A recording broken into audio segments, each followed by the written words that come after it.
Hey, I'm Jim. Okay. And what these videos are is just simply, I don't know.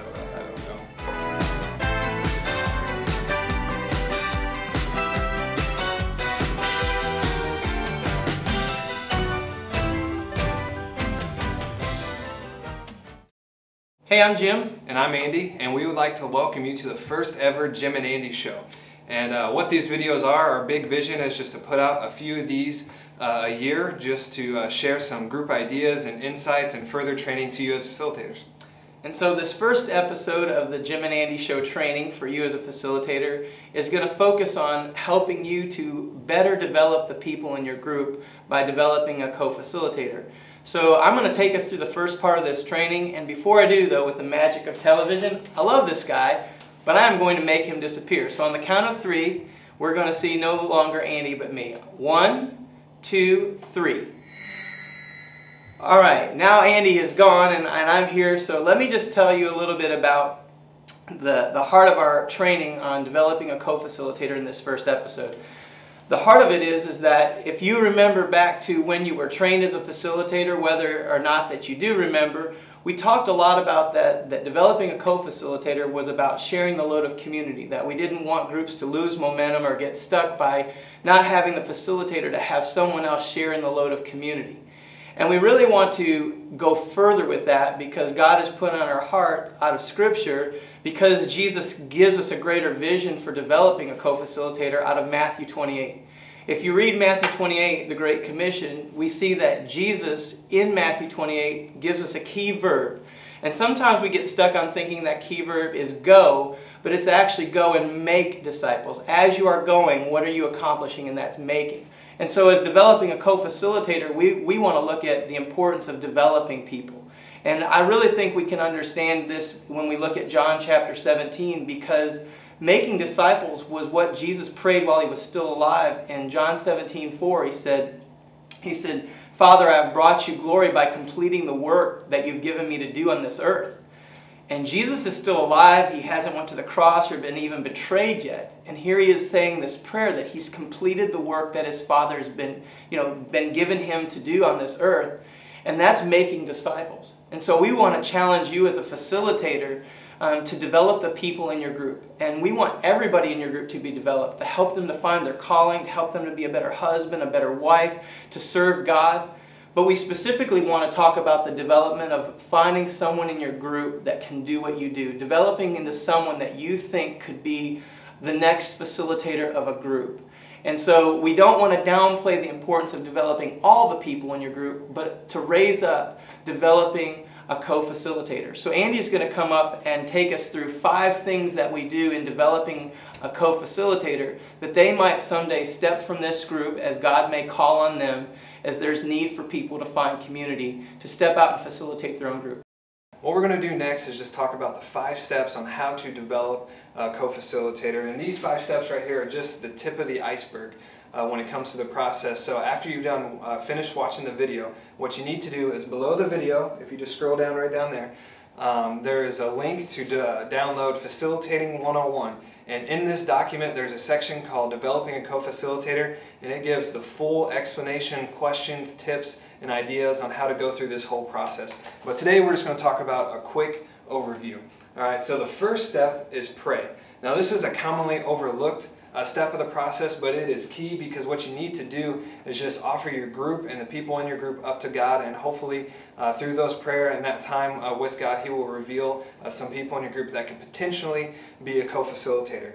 And the second step is information, and this is all about recon. So what you're going to need is you're going to need night vision goggles, and you're going to need camo and a deer stand. And what you need to do is stalk your prey. No, actually no, you don't need to do any of that. What you need to do is ask yourself a few questions about the people in your group. Questions like, who takes the group seriously and who helps build community?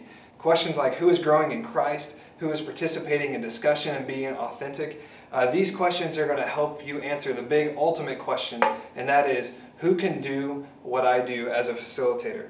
So here's some ideas in the midst of all that, just to get to know your group a little bit better. First idea is just simply spend some time with the members of your group outside of the normal group time, whether it's going on a date with another couple or it's just hanging out at a cookout or things like that. It's because at these times is when you're going to get to know people just a little bit better in the life of your group. The second idea is just give out some responsibilities of the group to members. That could be anything from sharing part of the lesson or giving somebody the prayer request time or sharing the service project and having somebody head that up. The whole idea is just to set some people up so you can see their potential and see if they have that potential to do what you do.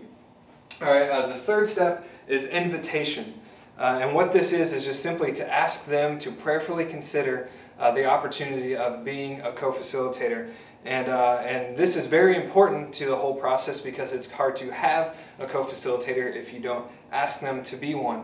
And I know that's scary because they could say no, but you have to remember as a facilitator, it's our role to present the opportunity to the co-facilitator, and it's God's role to put that call in their heart. But if you don't present the opportunity, God may never take that as a chance or as an opportunity to work in them. So when you ask them though and give them that invitation, what's very important to do is make sure you don't say no for them. So don't start off with, I really don't think you're going to be interested in this, but I'll go ahead and ask you anyway. You're already saying no, you're already setting up in a negative way. You want to make sure you ask them and let God start working in their heart based on this opportunity.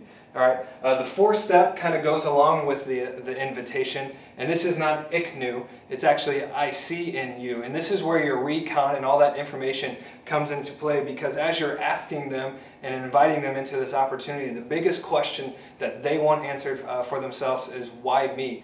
And the I see in you part is all about that recon and that information. Say, this is the potential I see in you. You've taken this part of the lesson, or you've taken this part of the group or aspect of the group, and you've just run with it and knocked it out of the park. Or I've seen you doing this in the life of the group members, and you've built community this way. It's all about say, I see in you this. I see this potential in you, so you can answer that big question of why me. And as you're doing that, as you put out that invitation, as you said, this is what I see in you, then you let them know kind of the intent of what you want out of this co-facilitator-facilitator relationship. And that is the intent, is just to simply let them know that you're going to build into them and try to help them grow and develop all the skills they need to lead their own group. And the life of their own heart, God may call them to lead their own group. God may say, no, I want you to be in this group and stay here and build into this group. God may call you as a facilitator to step out of that group, go lead your own group and have that co-facilitator take over. God may be doing a lot of calling. We just don't know what God may call, but the idea and the intent is to say, I'm going to build into you that whatever God may call you to do in your life, you have the skills, the growth, the development to lead your own group, to build some community in a small group. So the last and final piece is include.